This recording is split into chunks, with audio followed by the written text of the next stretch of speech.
প্রিয় সখী, আসসালামু আলাইকুম। আমি দৈনিক কথার মধ্যে আমি আমার বক্তব্য শেষ করবো। প্রথমে বলতে চাই আইন শৃঙ্খলা নিয়ে। আমি এই আইন শৃঙ্খলার বিষয়ে শুধু একটি জিনিসকে বেশি গুরুত্ব দিতে চাই, সেটা হলো মাদক। এই সাভারের যত অপরাধ হয় তার 60% এই মাদক থেকে উৎপন্ন হয়। এই সাভারে মাদক নির্মূলে সবার আগে এই সাভারের জনগণের এক প্ল্যাটফর্ম আসতে হবে।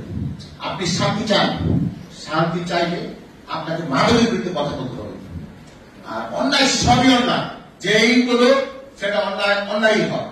আপনারা একদম নিশ্চিত থাকেন, আপনারা বুকে ধারণ করেন এই সাভার আমার, এই সাভার আমি থাকবো, এই সাভার আমি মারা যাওয়ার পর আমার সন্তানরা থাকবে। তাদের জন্য নিরাপদ সাভার করার জন্য সবার আগে মাদক নির্মূল করা অত্যন্ত জরুরি। আমি সাভারের প্রতিটা নাগরিকের কাছে অনুরোধ করবো, আপনারা ঐক্যবদ্ধ হন এবং আজকে আয়োজক কমিটি আপনারা আপনাদের জায়গা থেকে একটা উদ্যোগ নেন। সাভারে কতগুলো মাদকের হটস্পট আছে, প্রশাসন, মাদক দ্রব্য নিয়ন্ত্রণ অধিদপ্তর, সাভারের জনপ্রতিনিধি এবং রাজনৈতিক নেতৃবৃন্দ সহ একটি কমিটি করার ব্যবস্থা করে তারপরে দেখেন সাভারে মাদক থাকে কিনা। এবং যারা অনিয়ম প্রকাশ করবো আমরা ধরে নিব তাদের পিছনে, মাদকের পিছনে তারও কিছুটা সমর্থন আছে, তারা কেন অনিয়ম করবো।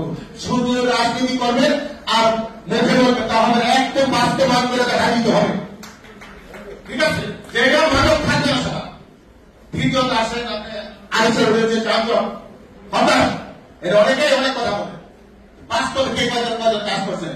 এই সাভারের ইনু মহলে বলে গেলেন 2বার তিনি উঠেছে, তার আমি একবার উঠাইছিলাম এবং আমার সামনে আমার বাবা বসে আছে আইন শৃঙ্খলা মিটিং এ উপজেলা, সেইখানে বক্তব্য বললাম, তারপর উঠাইছি। উঠানোর পর এখানে আমার কাছে ভিডিও আছে, অডিও আছে। এখানে 7টা সমাধান নামধারী কিছু লোকজন তারা বসাইছে, আপনারা দেখতে চান ভিডিও। আর এর আগে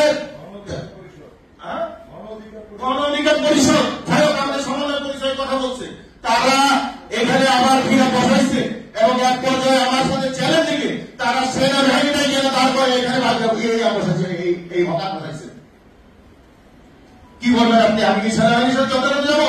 তারপরে আমি সাভারের ওসিলে বলছি যে চলে গেছেন আদিক সাহেব বললো, ভাই এই মুহূর্তে আমার প্রেশার আছে, আমি এই মুহূর্তে এই ব্যাপারটা হাতে দিতে পারবো না, নানা দিক থেকে প্রেশার আসতেছে। তো আপনারা শুধু মুখে বলে দেবেন তা হবে না। আমি এই নাগরিক ফোরাম এবং নাগরিক কমিটিকে বলছি, এই সাভারের হকার স্ট্যান্ডার্ড ও সাভারের বিস্ফোরা আপনারা অতি সত্তর সাভারের প্রশাসন, রাজনীতিবিদ এবং যারা অন্যান্য আছে, আপনারা যাকে মনে চায় নিয়ে একটা কমিটি করার ব্যবস্থা করেন। আমি থাকবো সবার আগে। এইখানে অনেকে নানা ভাবে এই কাজটার সাথে জড়িত, শুধু নিজেরা মুখে ফেলে শেষ করা যাবে না। আমরা দেখতে চাই তারা বাস্তবে এখানে থাকে। আপনার কমিটি করে রাজনৈতিক নেতৃবৃন্দের সাথে নেন, পুলিশ প্রশাসনের সাথে রাখেন, তারপরে কমিটি করে যাবো এইভাবে এটা উচ্ছেদের ব্যবস্থা করেন। আমরা দেখতে চাই সাধারণ এই বিস্ফোরণ যাতে না থাকে। 3 নম্বর কথা হলো অপরিকল্পিত নগরায়ণ। নগর অবশ্যই পরিকল্পিত ভাবে করতে হবে। আমি এক সময় সাভার পৌরসভার 13-13.5 বছর কাউন্সিলর দায়িত্ব পালন করছি। একজন কাউন্সিলর তার নিজের এলাকার বাইরে কোথাও ওইভাবে ভূমিকা রাখার কোনোই নাই, সেটা পারেন শুধু মেয়র মহোদয়।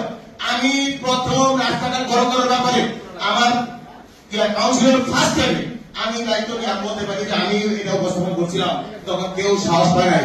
আমি প্রথম রেডিও করে থেকে বাজার ফাইনাল প্রমাণ করে দিয়েছিলাম যে জনগণ চাইলে, জনপ্রতিনিধি চাইলে সেটা করা সম্ভব।